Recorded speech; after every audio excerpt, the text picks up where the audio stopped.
When Robert Altman left the theater after watching Last Tango in Paris, he wondered if he would ever make another movie. It felt like his personal and artistic life would never be the same again. When it was released, Last Tango in Paris was widely hailed as a landmark movie by filmmakers, by critics like Pauline Kael, and by your average everyday cinephiles who went to great lengths to see it. Of course, it was also widely denounced, censored, protested against. The Italian government destroyed whatever copies they could get their hands on. Bertolucci was sentenced to 4 months in prison for making the movie. It was a suspended sentence. But it's not a super long list of directors who are criminally liable for their films. Today, the movie is probably best known for some of the controversies of its production and the treatment of young actress Maria Schneider. Last Tango in Paris is rated 6.9 on IMDb. I don't think you'll find it discussed in many introductory film courses as a landmark film, and Robert Altman went on to make plenty more movies. However you look at it, this is a movie with a big reputation, but what is it really like? Well, I will tell you.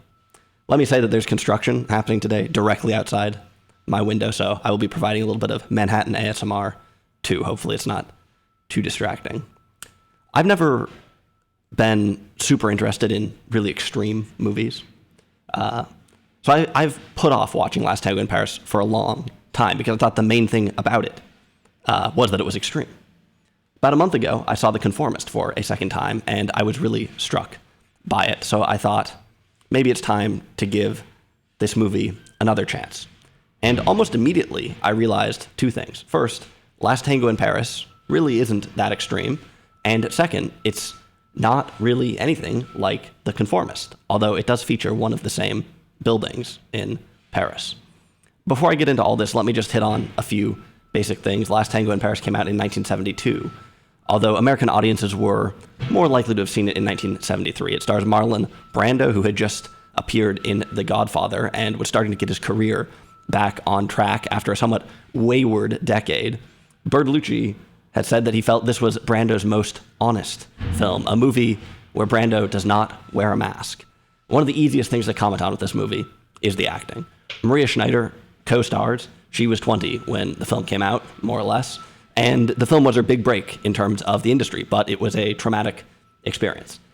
This film is mainly known for one short rape scene. The sex is simulated, but Schneider wasn't informed of some crucial details.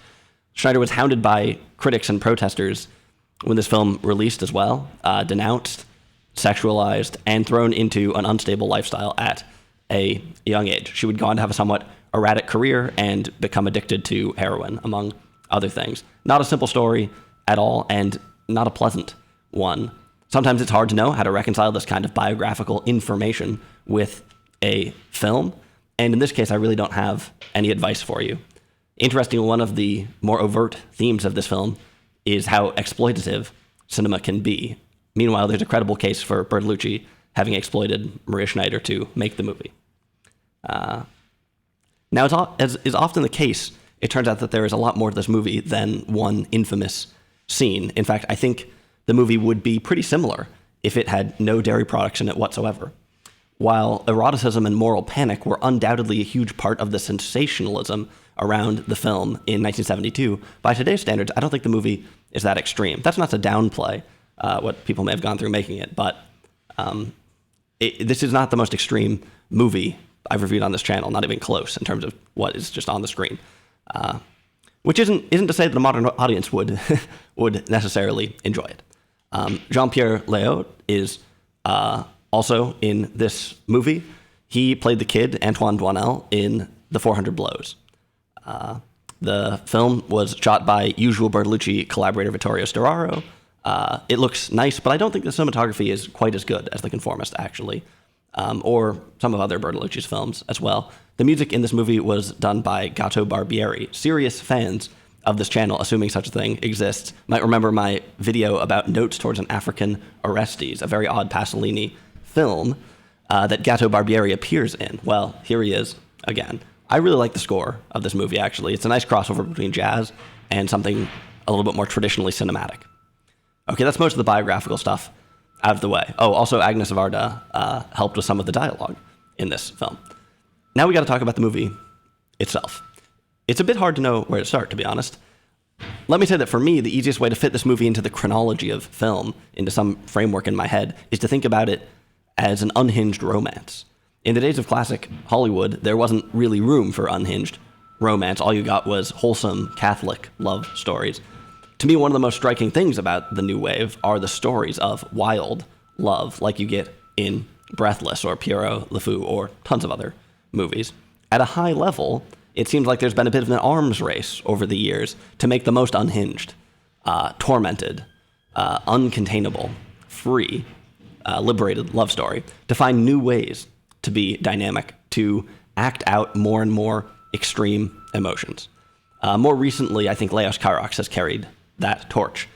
This is obviously a huge oversimplification, and we're going to get way deeper into this movie, but I think it's one foothold into understanding what the heck this even is and why anyone would make it, or some rough way to appreciate it.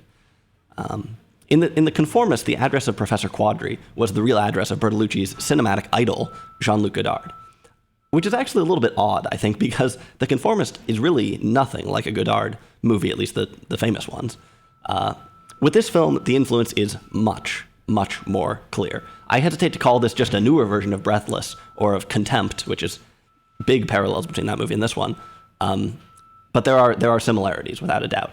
One piece is that this is a movie that has a somewhat light tone at times, which might not be exactly what you would expect from the reputation of the movie. Jean-Pierre Léaud plays Tom, the fiancé of Maria Schneider's character, Jean.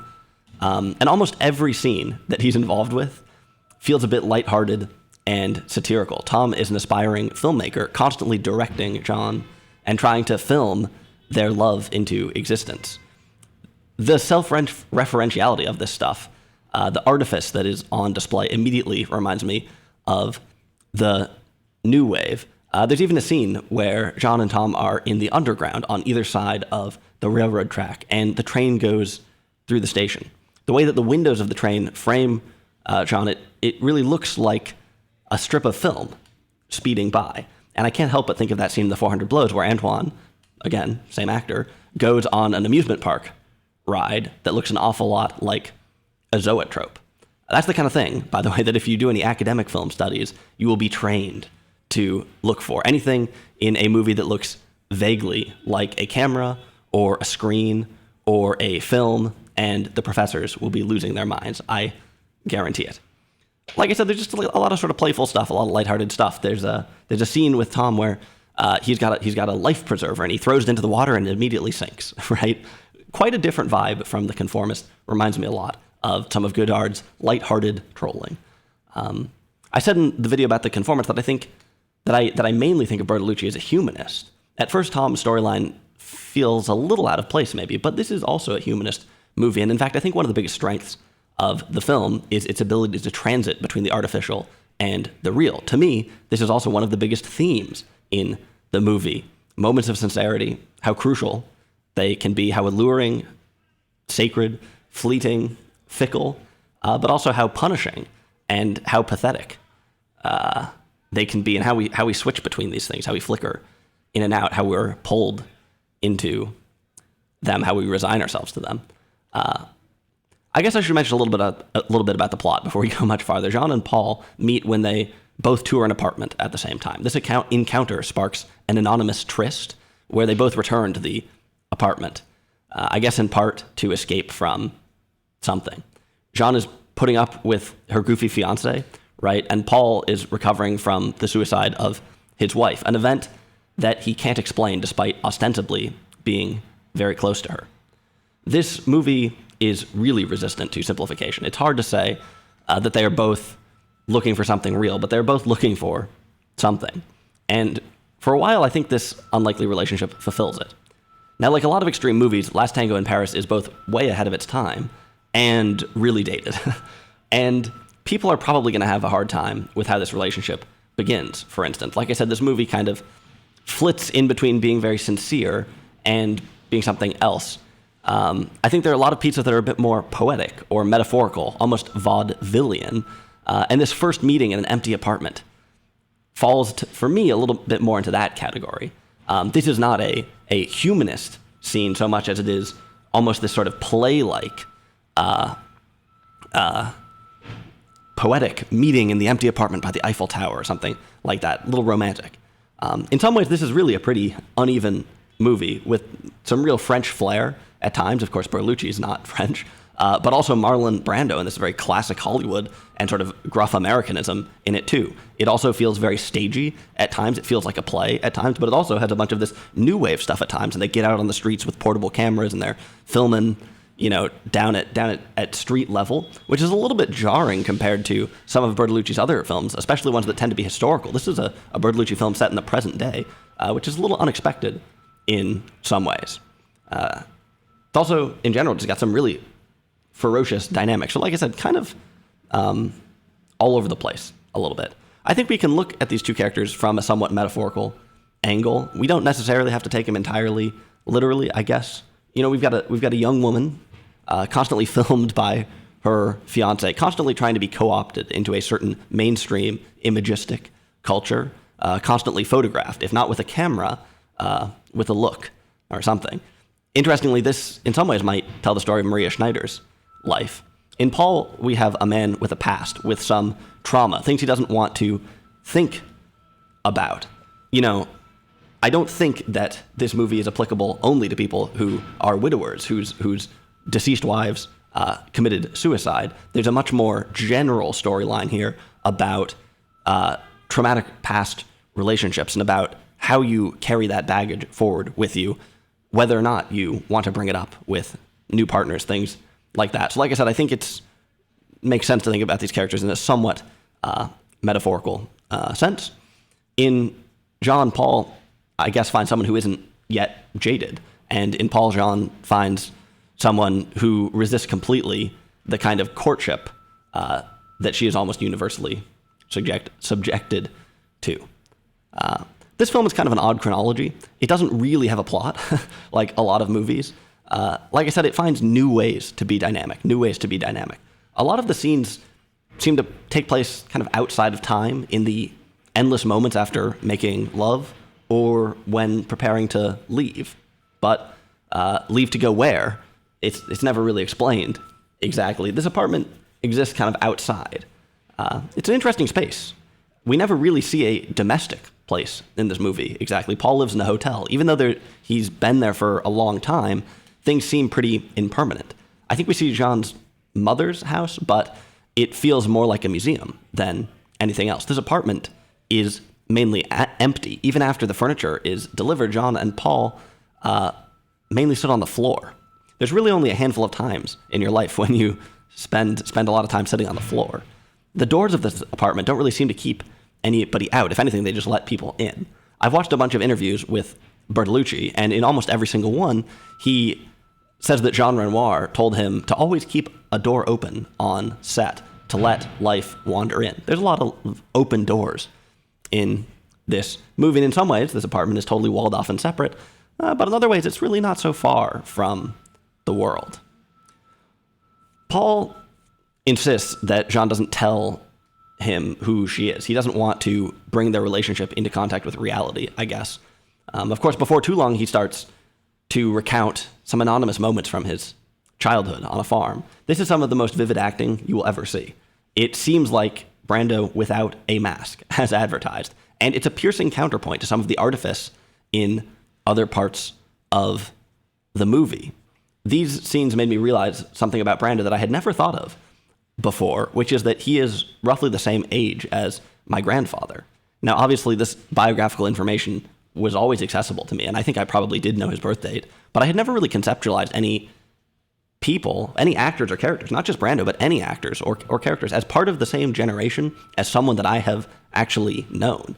I never knew my grandfather as an adult, really, and I don't exactly know what reminds me of him here, but for some reason, Brando doesn't seem to be so much part of a cinematic universe as he seems like a real person, a person that was a contemporary of someone I know, which is perhaps just a testament to the acting. It's interesting, though.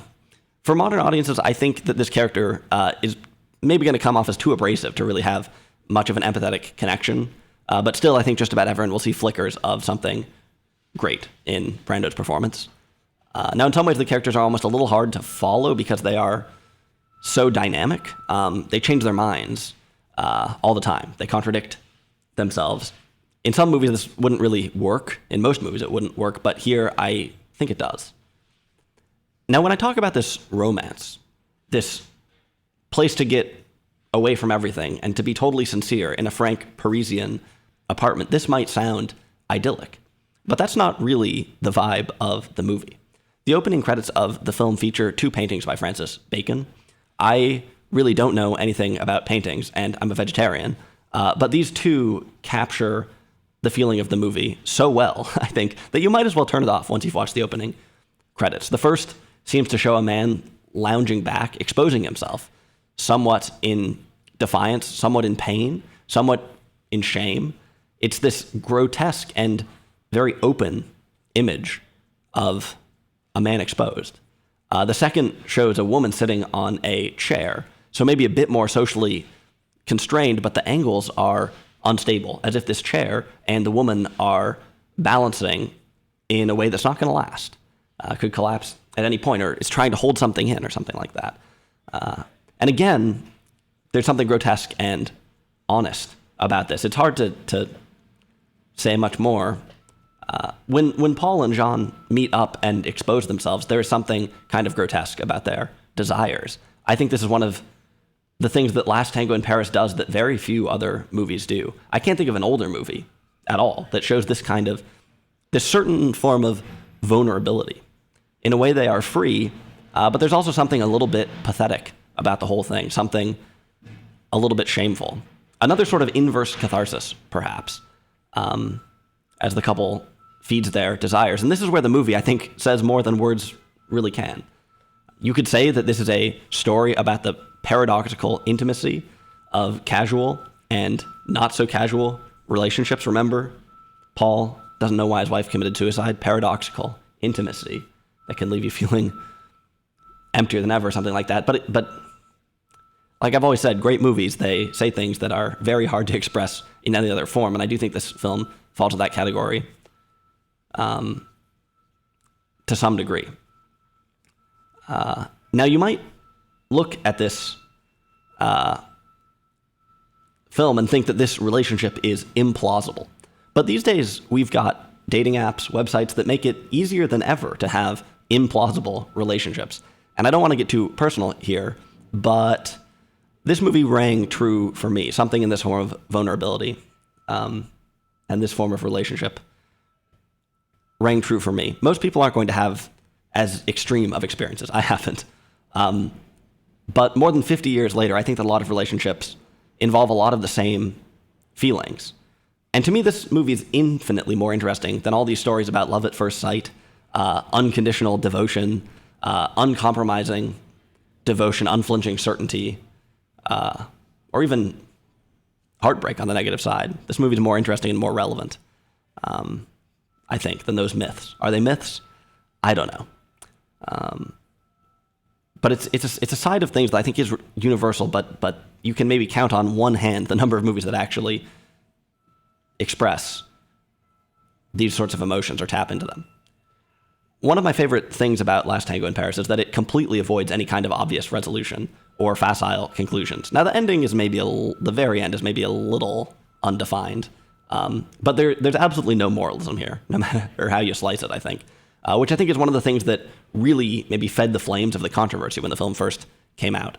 I'm going to spoil the ending here a little bit. Jean and Paul eventually go to the Last Tango. They stumble onto a dancing competition in some old hall or hotel or something. They look on at all these rehearsed couples, and the panel of judges also looks on and eventually picks out the best ones for the final round, for the Last Tango.